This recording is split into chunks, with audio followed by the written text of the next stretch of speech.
Bismillahirrahmanirrahim. Assalamualaikum warahmatullahi wabarakatuh.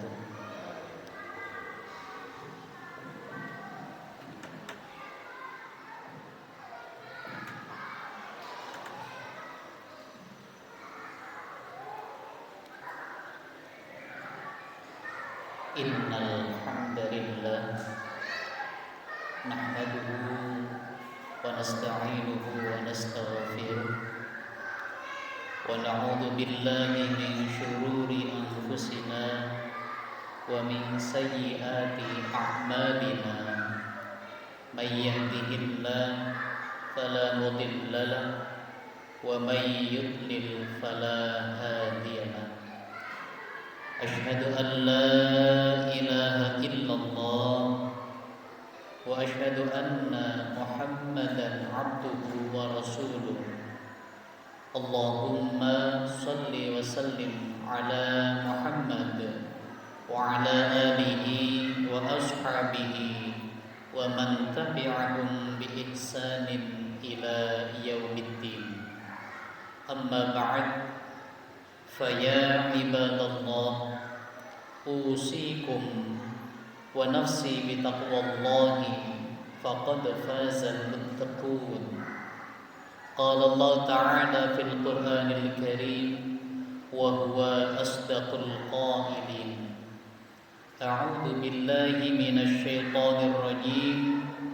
Ya ayyuhalladzina amanu taqullaha haqqa tuqatih wa la tamutunna illa wa antum muslimun.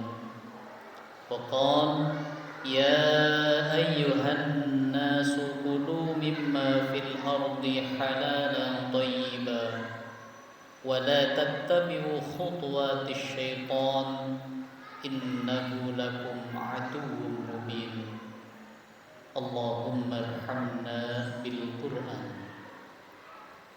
Jamaah salat Jumat Masjid Utsman bin Affan rahimani wa rahimakumullah. Pada hari Jumat yang mulia ini, yang pertama, mari kita bersama-sama untuk merasakan berbagai kenikmatan yang diberikan oleh Allah SWT. Maka kewajiban bagi kita, mari kita bersyukur kepada Allah Subhanahu wa taala. Bersyukur yang tiada hentinya kepada Allah Subhanahu wa taala atas segala nikmat, atas segala keberkahan, rahmat yang selalu Allah limpahkan kepada kita semuanya. Salawat teriring dengan salam kita aturkan kepada baginda Nabi Muhammad sallallahu alaihi wasallam. Harapannya adalah mudah-mudahan kita semuanya mendapatkan syafaatul uzma, mendapatkan pertolongan yang agung pada hari kiamat nanti. Amin ya rabbal alamin. Tidak lupa juga pada hari Jumat yang mulia ini, khatib berpesan untuk diri khatib pribadi, umumnya untuk kita semuanya. Mari kita bersama-sama meningkatkan, kita bersama-sama untuk memantapkan ketakwaan kita kepada Allah Subhanahu wa taala dengan sebenar-benarnya takwa kepada Allah Subhanahu wa taala. Hadirin jamaah salat Jumat yang dirahmati oleh Allah Subhanahu wa taala. Pada Jumat kali ini, izinkan khatib menyampaikan materi khatib pada siang hari ini insyaallah adalah tentang bagaimana akibat daripada manusia, orang-orang yang mengkonsumsi makanan atau minuman yang tidak semestinya kita makan dan tidak semestinya kita minum. Di antara wujud takwa kita kepada Allah Subhanahu wa taala adalah Allah memerintahkan dalam Al-Qur'an Ya ayyuhan nasu kulu mimma fil ardi halalan thayyiba. Wahai sekalian manusia, makanlah kalian semuanya yang berada di bumi ini halalan thayyiba, yang halal lagi baik. Ini perintah dari Allah SWT. Maka berdasarkan ayat ini, sama-sama kita ketahui bahwa ada beberapa makanan dan minuman yang dikecualikan, bahkan diharamkan oleh Allah SWT. Kalau konsekuensinya adalah diharamkan, maka makanan atau minuman tersebut tidak boleh untuk kita konsumsi. Banyak mungkin di antara kita bertanya-tanya, mengapa sih kemudian Allah membeda-bedakan, oh ini makanan, minuman yang boleh kita konsumsi, oh ini makanan atau minuman yang tidak boleh kita konsumsi. Wujud ketakwaan kita adalah ta'abbudi ilallah. Kita benar-benar menghamba kepada Allah SWT, patuh atas segala yang diperintahkan oleh Allah dan menjauhi atas segala yang dilarang oleh Allah Subhanahu wa ta'ala. Maka kita wajib kemudian berbaik sangka kepada Allah. Ketika Allah memerintahkan makanan yang halal lagi baik, pasti makanan yang halal dan baik tersebut akan memiliki dampak positif kepada diri kita. Sebaliknya, ketika Allah kemudian mengharamkan, Allah melarang untuk kita memakan minuman yang dilarang oleh Allah SWT, maka yakinlah pada diri kita bahwa yang pertama itu adalah larangan dari Allah, yang kedua pasti ada hal baik yang akan kita dapatkan kalau kita bisa mematuhi aturan dari Allah tersebut. Jamaah salat Jumat rahimani wa rahimakumullah. Halal, haram, kata Nabi Muhammad SAW disebutkan dalam sebuah hadis, innal halala bayyinun wa innal harama bayyinun wa bainahuma umurun mushtabihatun. Atau kama qala sallallahu alaihi wasallam, innal halala bayyinun, sesungguhnya halal itu sudah jelas dan haram juga sudah jelas. Wa bainahuma umurun mushtabihatun, di antara halal dan haram ada perkara-perkara yang mushtabihat, yang masih syubhat. Maka para ulama terdahulu, perkara-perkara yang syubhat saja sudah ditinggalkan oleh para ulama. Kenapa? Karena belum jelas kehalalannya, belum jelas keharamannya. Maka para ulama terdahulu lebih baiknya, ahsannya meninggalkan perbuatan yang masih syubhat. Terlebih lagi yang telah jelas-jelas diharamkan oleh Allah Subhanahu wa ta'ala. Kemudian kita berpikir, apa sih akibat yang bisa ditimbulkan ketika manusia melanggar aturan dari Allah tersebut terkait dengan makanan yang halal, minuman yang halal, makanan yang halal dan baik. Perlu kita ketahui bersama bahwa halal dan haramnya makanan atau minuman yang kita makan, yang kita minum, itu bersumber dari dua hal. Yang pertama, halal makan dan minuman dari zatnya itu sendiri. Yang kedua, halal atau haramnya makanan atau minuman tersebut dari proses kita mendapatkan makanan atau minuman tersebut. Sehingga para ulama kemudian memberikan kesimpulan beberapa hal akibat yang bisa ditimbulkan dari orang-orang yang melanggar aturan Allah tersebut. Yang pertama, ketika orang tersebut memakan, minum dari sesuatu yang haram, maka energi tubuh yang lahir dari perkara yang tidak halal cenderung mendorong kepada kemaksiatan. Sahabat Sahal radhiyallahu anhu mengatakan, "Man akalal haram asad jawarihuhu sya'a am aba." Kata sahabat Sahal, siapa saja yang makan makanan yang haram, maka bermaksiatlah anggota tubuhnya mau tidak mau.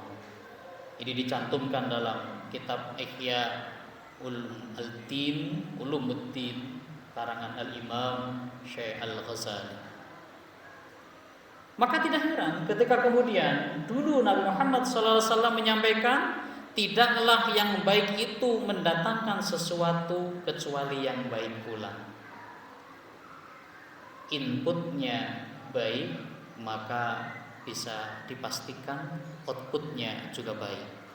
Makanan yang masuk ke dalam tubuh kita baik, minuman yang masuk ke dalam tubuh kita baik, maka akan menghasilkan ibadah kepada Allah SWT, akan menghasilkan perilaku yang baik pula. Yang kedua, di antara akibat orang-orang yang kemudian melanggar aturan Allah terkait makanan dan minuman tersebut yang haram, yaitu terhalangnya doa dan tertolaknya amalan-amalan. Hal ini berdasarkan pesan dari Rasulullah Sallallahu Alaihi Wasallam kepada sahabat Sa'ad. Beliau menyampaikan, "Wahai Sa'ad, perbaikilah makananmu, niscaya doamu akan mustajab." Demi zat yang menggenggam jiwa Muhammad, sesungguhnya seorang hamba yang memasukkan satu suap makanan yang haram ke dalam tubuhnya, maka tidak diterima amalnya selama 40 hari. Na'udzubillah, tsumma na'udzubillah min dzalik. Jamaah salat Jumat rahimakumullah. Maka Nabi juga menyampaikan, "Innallaha tabaraka wa ta'ala la yaqbalu salatan bighairi tuhurin wala shadaqatan min ghululin." Atau kama qala sallallahu alaihi wasallam. Nabi Muhammad menyampaikan, sesungguhnya Allah tidak menerima sesuatu salat tanpa bersuci, dan Allah tidak menerima satu sedekah yang berasal dari ghulul. Mal makna ghulul? Apa arti dari ghulul? Ghulul adalah harta yang bersumber dari kecurangan. Jamaah salat Jumat yang dirahmati Allah SWT. Yang ketiga, akibatnya adalah sulitnya menerima ilmu dari Allah SWT. Atau dengan kata lain, sulit untuk menerima cahaya hidayah dari Allah Subhanahu wa ta'ala. Suatu ketika Al-Imam Asy-Syafi'i curhat kepada gurunya yang bernama Al-Imam Waqi'. Tertulis dalam kitab Ta'limul Muta'alim. Imam Syafi'i curhat, "Syakautu ila Waqi' su'a hifdhi fa arsyadani ila tarkil ma'asi wa qala i'lam bi anna al-ilma nura wa nurullah la yu'tahu lil 'asi." Suatu ketika Imam Syafi'i curhat kepada gurunya yaitu Imam Waqi'. Imam Syafi'i mengeluhkan buruknya hafalannya kepada Imam Waqi'. Kemudian Imam Waqi' menjawab, "Fa arsyadani ila tarkil ma'asi." Wahai muridku Al-Imam Asy-Syafi'i, tinggalkanlah maksiat. Jadi ketika Imam Syafi'i mengeluhkan bagaimana susahnya menghafal, Imam Waqi' kemudian menyampaikan, "Wahai muridku Imam Syafi'i, fa arsyadani ila tarkil ma'asi." Dilanjut, kemudian beliau berkata, "Wa qal i'lam bi annal ilma nurun." Sesungguhnya ilmu adalah cahaya. Wa nurullah la yu'tahu lil 'asi. Dan cahaya dari Allah tidak akan diberikan kepada orang-orang yang ahli maksiat. Jamaah salat Jumat yang dirahmati Allah SWT. Dari sini kita bisa mengambil ibrah, Dari sini kita bisa mengambil pelajaran bahwa mari kita bersama-sama pastikan harta yang kita miliki, makanan yang kita makan, nafkah yang kita berikan kepada keluarga kita, pastikan itu bersumber dari sesuatu yang halal. Jangan sampai bersumber dari sesuatu yang haram. Kemudian yang terakhir, yang keempat, ancaman atau akibat dari orang-orang yang melanggar peraturan dari Allah terkait makan atau minum yang haram, yaitu ancaman yang keras jelas di akhirat. Bentuk ancamannya yaitu tidak lain dan tidak bukan diancam oleh Allah mendapatkan siksa di neraka kelak. Naudzubillah min dzalik.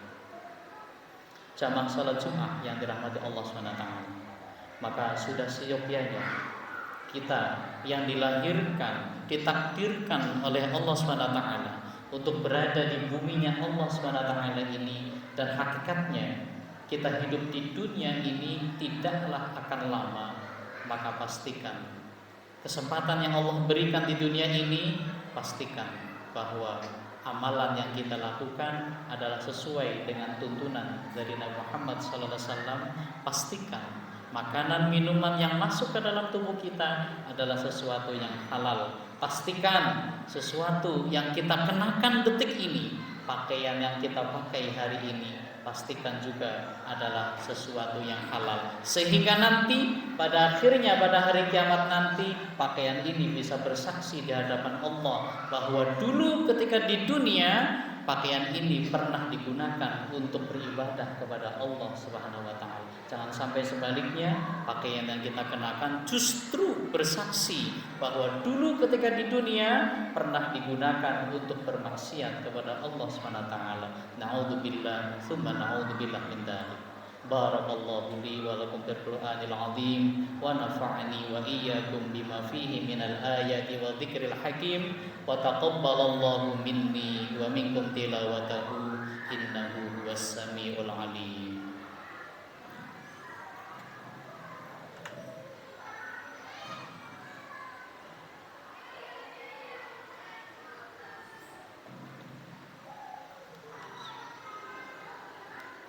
Alhamdulillah, alhamdulillahilladzi amarna bil imani wal ittihad wal ittisam bihablillahi ta'ala. Asyhadu an la ilaha illallah wahdahu la syarika lah, wa asyhadu anna Muhammadan abduhu wa rasuluhu alladzi la nabiyya wa la rasula ba'da. Allahumma salli wa sallim wa barik ala nabiyyina Muhammad wa ala ali Muhammad kama shallaita ala Ibrahim wa ala ali Ibrahim innaka Hamidum Majid. Allahumma ighfir lil mu'minina wal mu'minat wal muslimina wal muslimat al ahya'i minhum wal amwat innaka sami'un qaribun mujibud da'wat wa ya qadiyal hajat bi rahmatika ya arhamar rahimin. Allahumma inna na'udzubika min 'adzabi jahannam wa na'udzubika min 'adzabil qabri wa na'udzubika min fitnatil masiihid dajjal wa na'udzubika min fitnatil mahya wal mamat. Allahumma inna na'udzubika minal hammi wal hazan wa na'udzubika minal 'ajzi wal kasal wa na'udzubika minal jubni wal bukhl wa na'udzubika min ghalabatid dayn wa qahrir rijal. Rabbana hab lana min azwajina wa dhurriyyatina qurrata a'yun waj'alna lil muttaqina imama. Rabbana atina fid dunya hasanatan wa fil akhirati hasanatan wa qina adzabannar. Walhamdulillahi rabbil alamin. Aqimis shalah.